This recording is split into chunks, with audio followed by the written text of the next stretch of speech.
பார்க்கணும்னா லெஃப்ட் தமிழ் சேனலை சப்ஸ்கிரைப் பண்ணி லைக் பண்ணி பெல் ஐகானை தட்டி விட்டுருங்க. தேங்க்யூ.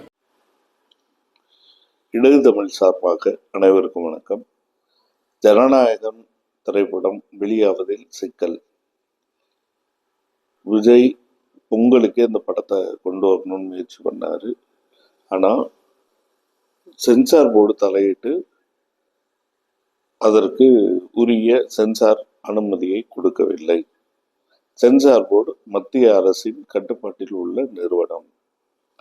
அவர்கள் நடிகர் விஜய் அவர்களுக்கு அவருடைய முக்கியமான ஒரு அரசியல் படமான இந்த படத்திற்கு அனுமதி வழங்கவில்லை.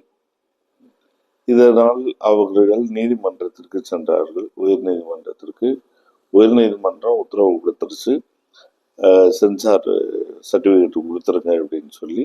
ஆனாலும் அந்த சர்டிஃபிகேட்டை குடிக்க விடாத அளவிற்கு மேல்முறையீடு உயர்நீதிமன்றத்திலேயே தலைமை நீதிபதிகிட்ட மேல்முறையீடு போயிருக்கிறாங்க.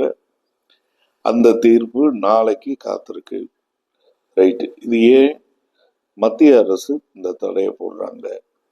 ஜனநாயகம் திரைப்படம் வெளிவரதுல மத்திய அரசுக்கு என்ன சிக்கல் அப்படின்றத நீங்க கேட்டீங்கன்னா 2026 தேர்தல் வருது என்பது அதற்கு பதிலா இருக்கும்.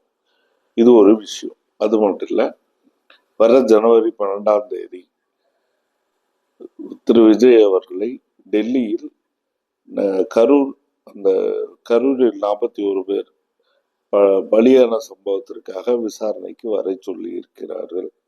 அந்த விசாரணையில் என்ன நடக்கும் என்பதை நீங்கள் எல்லோரும் அறிவீர்கள்.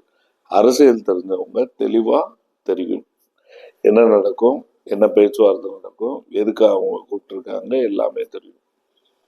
இவர் ஒய்பிரிவு பாதுகாப்பை வாங்கியதில் தொடங்கியது சறுக்கு. சரி, இதெல்லாம் இது வரைக்கும் நடந்த கதை. இப்ப நம்ம பேச வேண்டிய விஷயம் என்ன அப்படின்னு சொன்னீங்கன்னா, இது வெறுமனே டிவிக்கே விஜய் பிரச்சனையாக இல்லை. தாவைக்கா தம்பிமார்களுக்கும் அங்கு இருக்கக்கூடிய சகோதர சகோதரிகள் அனைவருக்கும் இடது தமிழ் சார்பாக எச்சரிக்கையுடன் வேண்டி விரும்பி சொல்லிக்கிற தகவலை தயவு செஞ்சு காது விடுங்க. என்ன அப்படின்னா, இது உங்களுடைய தலைவர் விஜய் ஒரு கட்சி தொடங்கி இருக்கிறார். அவருக்கு கட்சி தொடங்க உரிமை இருக்கு, சுதந்திரம் இருக்கு. அவர் தனது கொள்கையை பறைசாற்ற உரிமை இருக்கு, சுதந்திரம் இருக்கு. அவரு தான்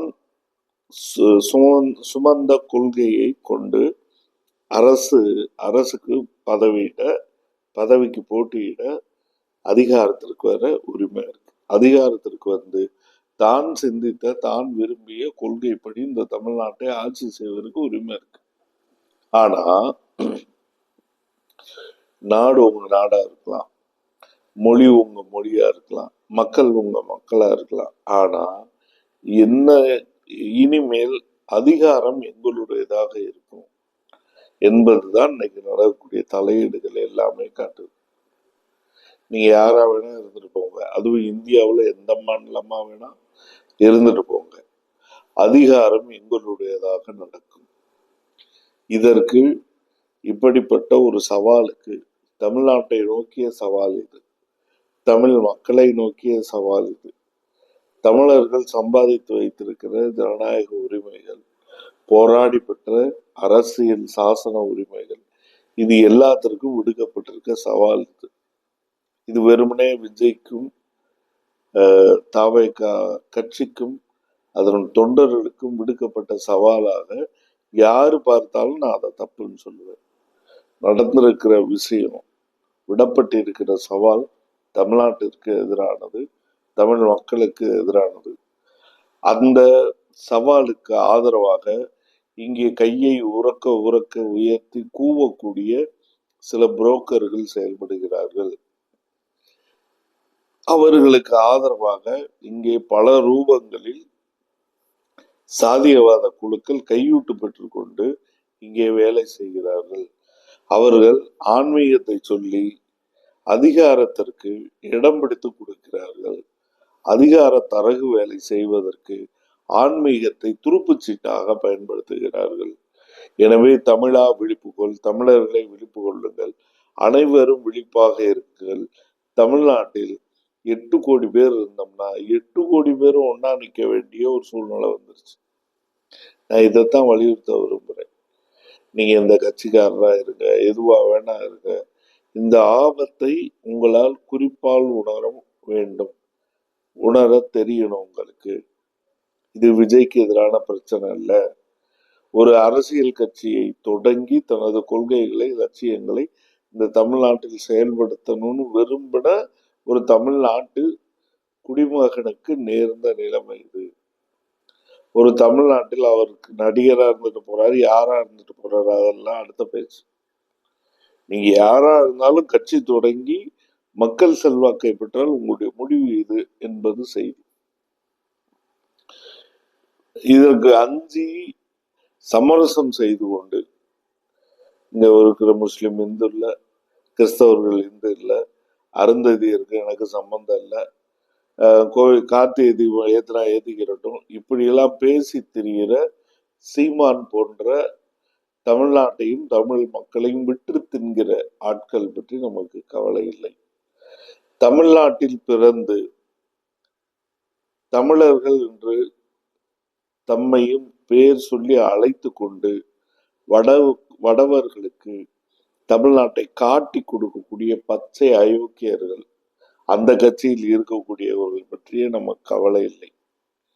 நான் சொல்வது என்னன்னா, இந்த நாட்டை நம்பி, இந்த நாட்டினுடைய மண்ணை நம்பி, இந்த நாட்டினுடைய உழைப்பை நம்பி, இந்த நாட்டின் மொழி மட்டுமே தெரிந்த மக்கள் அனைவரையும் நான் கைகூப்பி கேட்டுக்கிறதுன்னா, நம்மை நாம் பாதுகாக்க வேண்டி இருக்கிறது.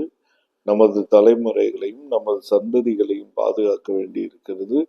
நமது மொழியை பாதுகாத்து கொள்ள வேண்டி இருக்கிறது.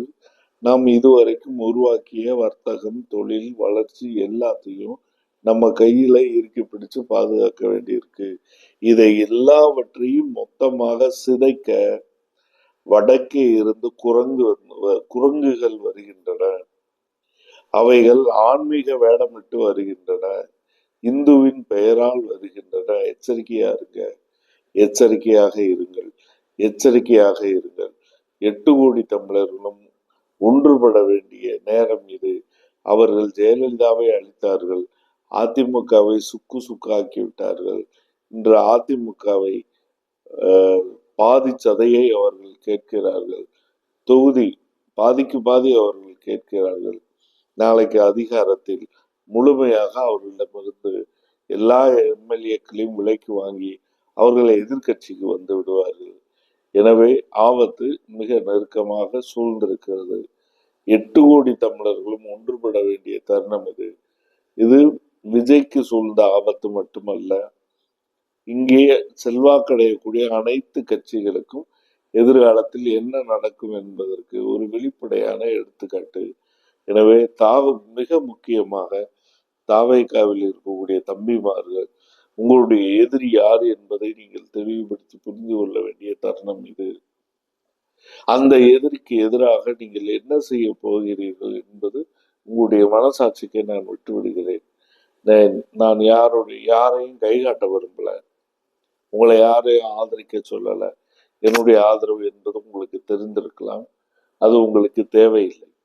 ஆனா இந்த பொறுப்புணர்ச்சி உங்களுக்கு இருக்கு. உங்களை நீங்க காப்பாத்திக்கிறதுக்கு நீங்க என்ன செய்ய போறீங்க யோசிங்க என்று நான் இந்த பேச்சை இதோடு முடித்துக் கொள்கிறேன். இது நமக்கு நாமே பெற வேண்டிய விழிப்புணர்வு, எச்சரிக்கை. நன்றி உறவுகளே.